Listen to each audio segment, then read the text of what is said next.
Então, hoje o capítulo que eu vou falar é sobre a biomecânica do pé e tornozelo, o capítulo número 1 do livro do Emílio Wagner.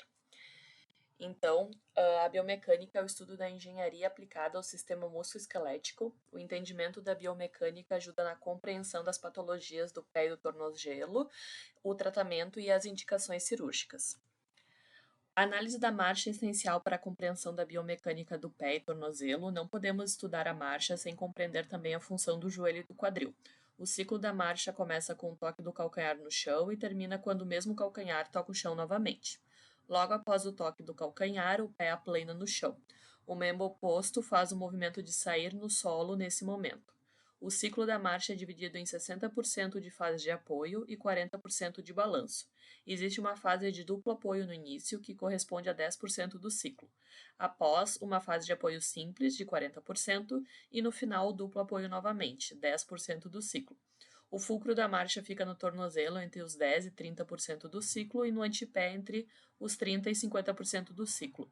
Entre 50% e 60% do ciclo ocorre a troca do centro de massa entre um pé e outro, que é também chamado de fase de pré-balanço. Na corrida, existem também fases em que não há apoio nenhum no solo, que são as fases de flutuação. A fase de apoio é dividida em 3 intervalos ou rockers. O primeiro intervalo é controlado pelos dorsiflexores do tornozelo, principalmente tibial anterior, extensor longo dos dedos, o extensor longo do hálux e o fibular terceiro, inervados pela raiz de L5, que realizam contração excêntrica. Começa com o toque do calcanhar, quando o tornozelo está em pequena dorsiflexão, e segue a flexão plantar do tornozelo. A subtalar ela prona nessa fase e a tíbia se mantém em rotação interna. Em pés cavos, essa pronação não ocorre e a tíbia roda externamente para compensar, que nem mostra na figura 7. A incapacidade de dorsifletir o tornozelo, como no pé equino, por exemplo, torna ausente essa fase nesses pacientes. O antepé, ao invés do calcanhar, é o primeiro local a entrar em contato com o solo. No segundo intervalo, ocorre o aplanamento do pé, controlado principalmente pelo músculo sóleo e inervado pela rede S1. O tornozelo entra em dorsiflexão, a subtalar entra em supinação e a rotação da tíbia fica neutra. O joelho estende nessa fase com o quadríceps sem atividade. No terceiro intervalo, o antepé é responsável pela progressão da marcha, ou também chamada propulsão ou elevação do centro da marcha. O intervalo é comandado pela ação do músculo tricepsural como um todo, e não apenas pelo sóleo. O joelho começa a fletir, bem como o quadril. O tornozelo chega a neutro e depois começa a fletir plantar.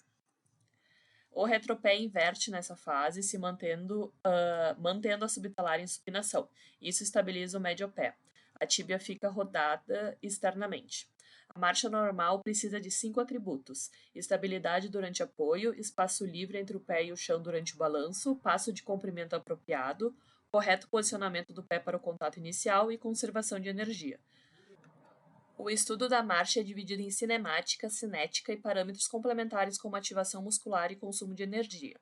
A cinemática estuda a quantificação do movimento, a cinética estuda as forças produzidas. O conjunto de movimentos produz em cada indivíduo uma marcha própria. O estudo do quadril e joelho são importantes junto com o estudo do tornozelo. O quadril atinge a flexão máxima um pouco antes do contato inicial e começa a estender. Atinge a extensão máxima na metade do ciclo. O arco de movimento varia cerca de 40 graus. A rotação externa do quadril é ativa durante a fase de balanço, enquanto a rotação interna é passiva, o que explica a existência de uma musculatura mais forte dos rotadores externos. O joelho tem um pico de flexão aos 15% do ciclo e depois começa a estender com o quadríceps, sem atividade muscular, controlando a extensão pelo sóleo. Na fase de balanço, há um novo pico de flexão do joelho, maior, cerca de 60 graus, para conseguir atingir um passo com comprimento maior e evitar que o pé toque no chão. Na extensão final, o quadríceps se ativa para a progressão da marcha. A curva do tornozelo é a mais complexa que do joelho e do quadril. O tornozelo apresenta 2 picos de dorsiflexão e 2 picos de flexão plantar.